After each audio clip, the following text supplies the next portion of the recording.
guys, welcome to my channel.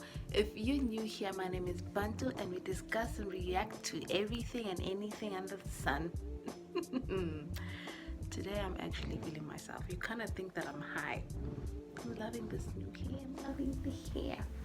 So my favorite surprisingly deep quote would be, destiny can be delayed but never denied. I heard that from a Nigerian movie when I was growing up. I don't remember where I heard it, which movie it was, because I'm still obsessed with watching Nigerian movies. So yeah, destiny can be delayed but never denied. It stayed here in my subconscious for some reason.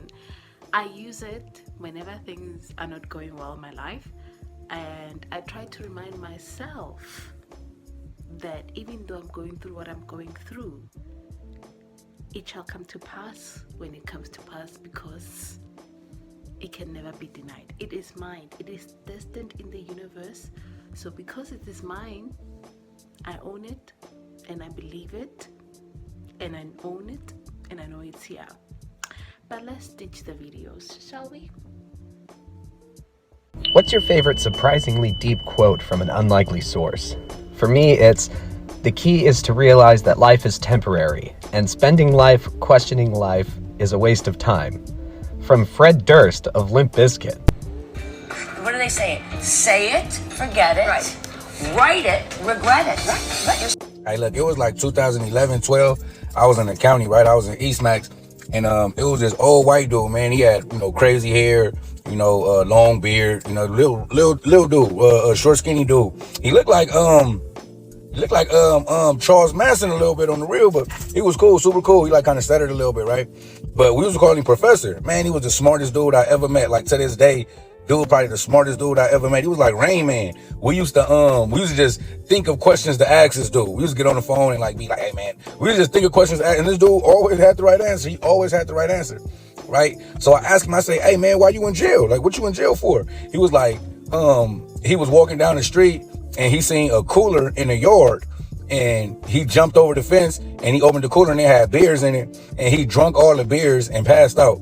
And the people called the police on him. So yeah, that's what he was in jail for. I thought that's crazy. But I was talking to him. He was like, man, he used to be a college professor. He used to be a college professor.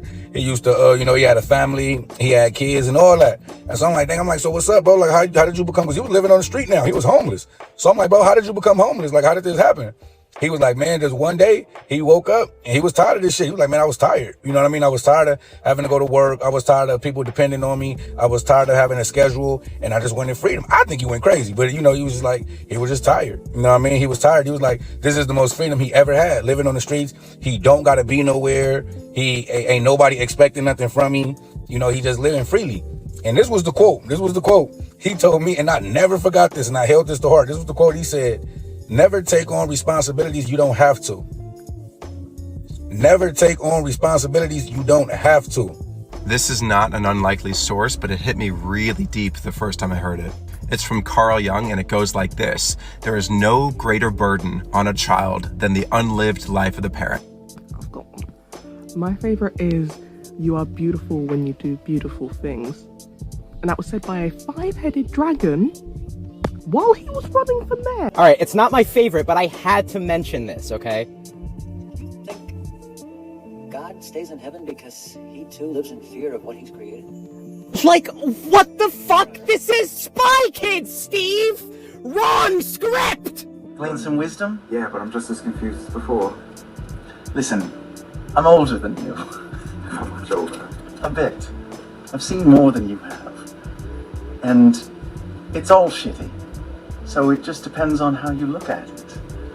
You can dwell on the shit, or you can just leave it behind in people's beds and keep going. I don't want to yell at anybody. Well, how are you going to get them to do what you want? Well, I don't want to be a bully.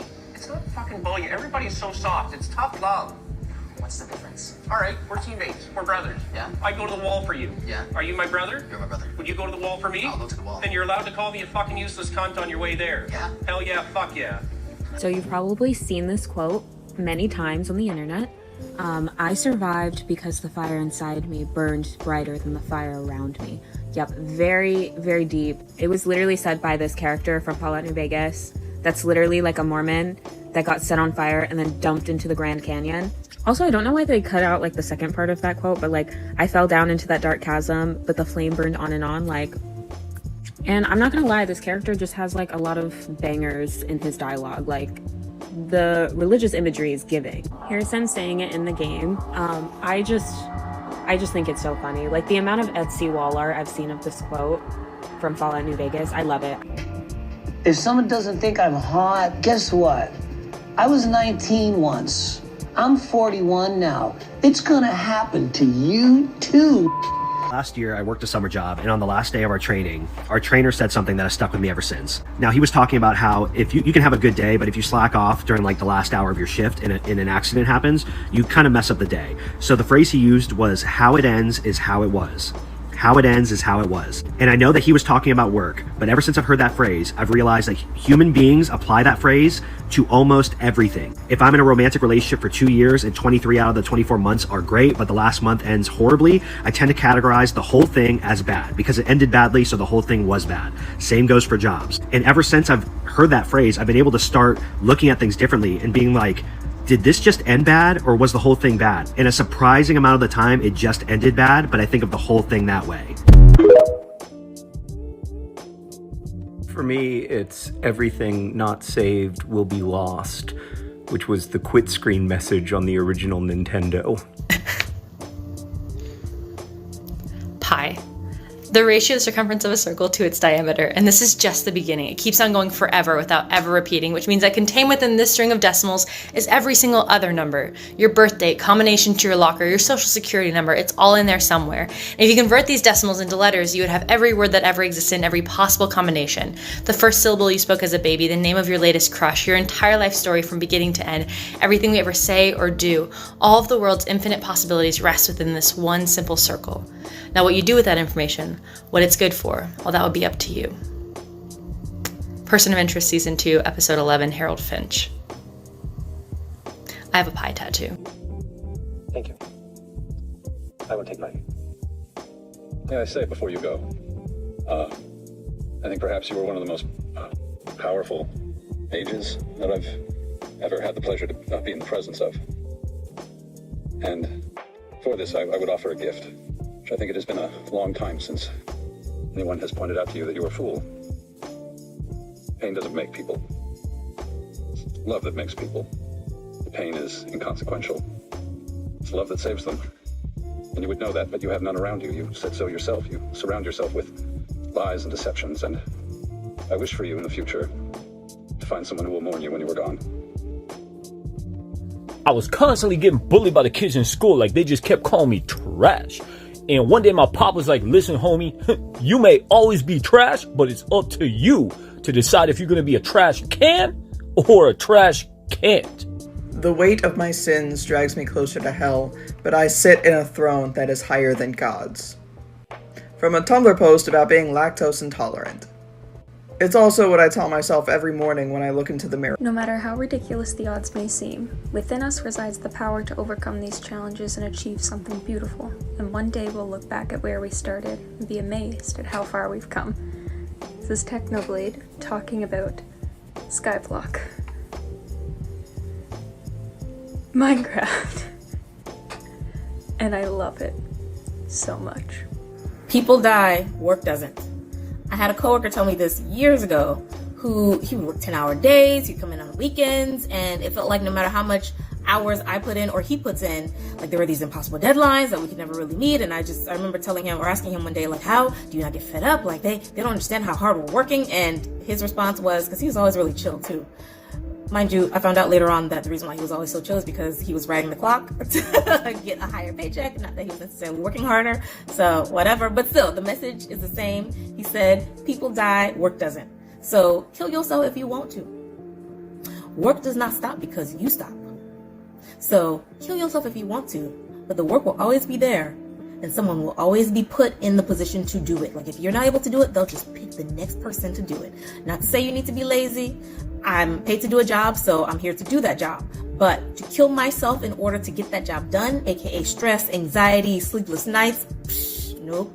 Once I feel myself getting to that point, I'm like, take a step back, Judith, because people die, work doesn't. A few weeks back, I looked at the source of We Deserve a Soft Epilogue, My Love, because it's such a lovely, evocative line, and I wanted to know the name of the poet who wrote it, and it was from a Captain America fanfiction poem. In whatever manner it comes to be, love is never wrong, especially between one who has so much of it to give and one who is so desperately in need of it. It's from Naruto fanfic. If life is a book, then the pages are being written as we speak. If the end is already written and we skip ahead to read it, then it is not an ending, but a beginning, and all the pages afterwards are unwritten. It's from a Dreary fanfic. What do you expect me to do of your loyalty if you don't deem me worthy of love? It's from an Invader Zim ABO fanfiction. Your presence here is like the wind in the trees. You may stir the branches, even knock loose a few leaves, but the tree itself remains untouched, give or take a few words. It's from a Hobbit fanfic. The seasons will turn and you will age and I will love you. The trees will turn red and gold and your hair will turn silver and I will love you. Your eyes will dim and your legs ache and your mighty strength will begin to wane and I will yet love you. Do you mean to frighten me with the truth of aging? I'm not afraid and I love you. Legolas to Gimli in a Lord of the Rings fanfic.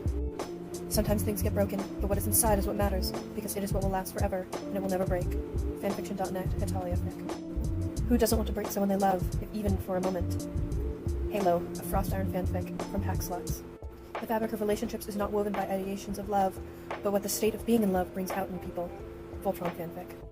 Adulthood is like that, she said carefully. The big secret isn't very exciting, it's just about taking responsibility for yourself and for others, and knowing that there's no one to do it for you. You can't get away from it, ever. A Harry Potter fanfic.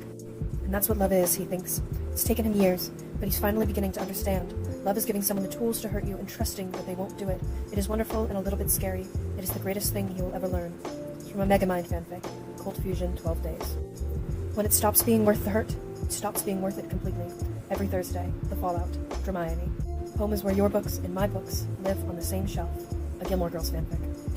This post has like 95,000 reblogs, so there's definitely more in there, so if you want more, just let me know. I come right back! Mokuba, what do I always tell you? If at first you don't succeed, blast them with your blue eyes again! So I used to go over to my friend's house, and her dad was this old Vietnam vet guy who used to sniff glue sometimes, and he'd always be on the couch with his turquoise rings, chain smoking menthols and drinking some kind of 40 ounce or something like that. And one time he saw her hand her boyfriend some money, and let me tell you, he went off. We're teenagers at the time, and he said, "Don't pay for your dick, Rhonda." And that was probably one of the best pieces of advice I was ever given from a very unlikely source. This is a bit of an obvious one, but it has to be said. The phrase, "I will face God and walk backwards into hell," is so iconic, it's easy to forget it's not from a piece of late 20th century poetry. It is, in fact, from a drill tweet about yelling at zoo animals. Here's the thing. I don't know what you kids are up to, but I do know one thing. Laws are threats made by the dominant socioeconomic ethnic group in a given nation. It's just the promise of violence